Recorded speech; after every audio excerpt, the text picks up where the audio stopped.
quien se apresta a intervenir en el marco de este segundo debate del proyecto de ley orgánica para el ordenamiento de las finanzas públicas sobre la base del informe preparado por la Comisión del Régimen Económico de la Asamblea Nacional. Hasta el momento han sido 7 las y los asambleístas que han participado de este segundo y definitivo debate del proyecto de ley que fuera remitido por el Ejecutivo con el carácter urgente en materia económica y que trata sobre el ordenamiento de las finanzas públicas. Vamos a la participación número 8. De lo que podemos notar, hasta el momento quienes han participado son integrantes de la Comisión del Régimen Económico. La asambleísta Gabriela Larreategui. Fuera de lo que el gobierno ha propuesto, porque pronto dejará de ser gobierno, sino con una óptica verdadera de país. En este momento vale preguntarnos, ¿este proyecto... Ana Isabel, está otra vez. Ana Isabel. La intervención del asambleísta por Pichincha, Gabriela Larreategui, ya lo decía Nancy Monteros también, ella integra la Comisión del Régimen Económico de la Asamblea Nacional que ha tramitado este proyecto de ley urgente en materia económica. Que ojalá, como ya dije, pueda ser más técnico que político, que más allá de un enérgico discurso, las afirmaciones que se hagan estén basadas en el texto que se ha presentado. El informe que la Comisión ha presentado a este pleno considero constituye una verdadera mejoría de la legislación vigente.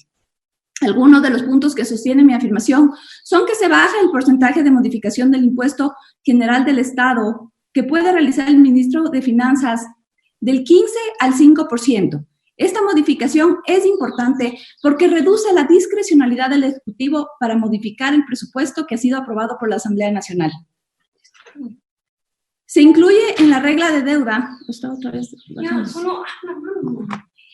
se incluye en la regla de deuda que para llegar al límite del 40% del PIB se tomará en cuenta la deuda pública y otras obligaciones, en las que constan, entre otros, los títulos valores con vencimientos menores a 360 días y las obligaciones pendientes de pago del ejercicio fiscal en curso, corrigiendo uno de los errores más grandes que tiene la ley actual, eso de considerar a los títulos menores a 360 días que no se debían contar para calcular el techo de la deuda. En este mismo sentido, se corrige que las deudas a proveedores también deben constar en este cálculo. Es falso que se está pretendiendo no pagar a proveedores. Al contrario, el artículo 36 de la ley incluye a los atrasos dentro de la definición de obligaciones pendientes de pago. Se incluyen más reglas fiscales, como son las reglas de crecimiento de egresos, gasto, resultado primario y resultado primario no petrolero. Se crea fondo de estabilización y un fondo de contingencias. Se crean medidas correctivas y medidas preventivas. Se prohíbe al Banco Central invertir en notas de tesoro o cualquier título emitido por el Estado, incluyendo instrumentos de administración de liquidez. Estos, entre otros adicionales. Esta ley nos llevará a un manejo mucho más prudente de la economía ecuatoriana. Definitivamente a algunos de esto no les gusta. Les gustaría llegar al poder y tener un marco legal que les permita manejar la economía a su arbitrio, como se hizo durante la década pasada, gastándose en tiempos de bonanza toda la riqueza, gastándose los fondos de ahorro del petróleo, que tanto nos habrían servido hoy. Pero claro, mantener fondos exige un manejo equilibrado de la política económica, mantener un gasto público sensato y transparente. Esto habría ayudado a mantener una menor deuda externa, ya que cuando se acabó la abundancia, tuvieron que endeudarse como locos para poder mantener el alto gasto público. Si habríamos tenido en este momento un fondo, o al menos habríamos tenido una situación macroeconómica mejor, podríamos atender eso que justamente decía que son las prioridades del Estado: salud, educación. En este momento no tenemos nada. Atacan vigorosamente el artículo 2 y la clasificación del sector público, pero al parecer se olvidan que fue su cabecilla quien con su firma en el año 2014 incluyó esa misma clasificación en el reglamento al Código de Planificación de las Finanzas en el decreto 489 publicado en el segundo suplemento del artículo 383 del registro oficial 383. Les invito a que revisen el artículo 62 de este reglamento y a que comprueben que en esa clasificación ya se incluye dentro del sector público no financiero a los GATS y a las entidades de la seguridad social. En la comisión se ha trabajado intensamente para garantizar la autonomía de los GATS y las instituciones de seguridad social, incorporando textos que de manera expresa establezcan este principio y que los fondos de seguridad son absolutamente independientes de los del fisco. En este sentido, se establece, por ejemplo, que para lo referente al presupuesto general del Estado, el ente director de las finanzas públicas emitirá los techos presupuestarios globales, institucionales y de gasto, mientras que para las entidades que están fuera del presupuesto general del Estado, esta competencia le corresponde al órgano que cada nivel determine.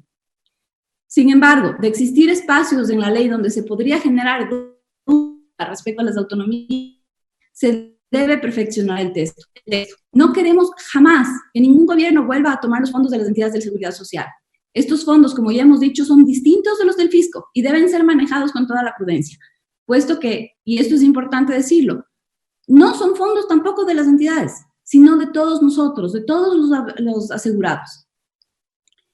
Durante el tratamiento de esta ley, he hecho más de 44 observaciones puntuales, de las cuales han sido aproximadamente la mitad aceptadas. Y eso está muy bien, así es la democracia y todos tenemos puntos válidos que hay que reconocerlos. En este debate me permito insistir en que se debe prohibir la negociación de forma directa entre las entidades del sector público de títulos valores.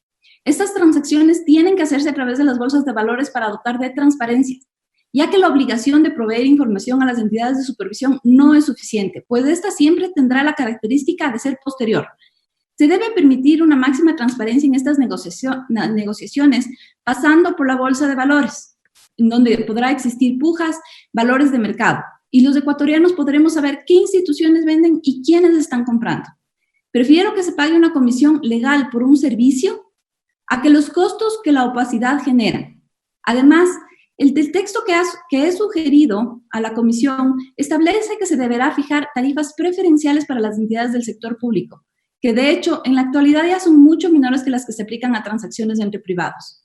Realmente no hay ninguna excusa para seguir pidiendo que estas transacciones se les haga sin pasar por las bolsas de valores. Por lo demás, en estos dos artículos de la negociación de títulos valores, el texto se encuentra correctamente redactado, pues las plataformas digitales de negociación no se deben confundir con el depósito centralizado de valores. Este último es la cámara de compensación. Si es que decimos que tienen que estar dentro del depósito centralizado de valores, estaríamos cometiendo un error de concepto. En el artículo 21 se sustituye el primer inciso del artículo 99, que trata de la universalidad de los recursos. Este texto es exactamente igual que el que se encuentra vigente. No hay ningún cambio, por lo cual solicité ya que se lo elimine e insisto en que tiene que eliminarse porque no existe ningún cambio y más bien está dando paso a malas interpretaciones. En el artículo 31 la palabra endeudamiento está mal escrito, solicito que se corrija eso también. Los costos de la irresponsabilidad en el manejo macroeconómico del país la estamos pagando todos los ecuatorianos. Si seguimos así, la pagarán nuestros hijos y sus hijos. Es hora de decirle al país y a toda la comunidad internacional que esto no va a cambiar, que esto va a cambiar, que esto tiene que cambiar, que no vamos a seguir permitiendo que los gobiernos dilapiden nuestros escasos recursos. Miren, compañeros, yo no vine a la asamblea a conseguir votos. A mí no me preocupa que vayan con una lista a contarles a sus amigos por qué ley voté y por qué no. No vine a eso. Mucho menos he venido a inventarme apoyos a funcionarios como bully de colegio. He venido a trabajar por el país, con responsabilidad y con respeto. Mi compromiso es con el país, con dejar un país al que mi hija quiera volver y en el que mi hijo se quiera quedar. Gracias. Era la intervención de la asambleísta Gabriela Larreategui, representante de la provincia de Pichincha por Suma, quien pidió que el análisis del proyecto de ley que se analiza ahora mismo en segundo y definitivo discusión sea técnico antes que político. Manifestó que en los debates cumplidos en la Comisión de Régimen Económico se han realizado varias correcciones que han mejorado el texto que originalmente remitió el Ejecutivo. Añadió que se trata de una ley para los próximos gobiernos y por ello entendería que determinados sectores se oponen a los cambios. A esto la asambleísta Gabriela Larreategui manifestó y aseguró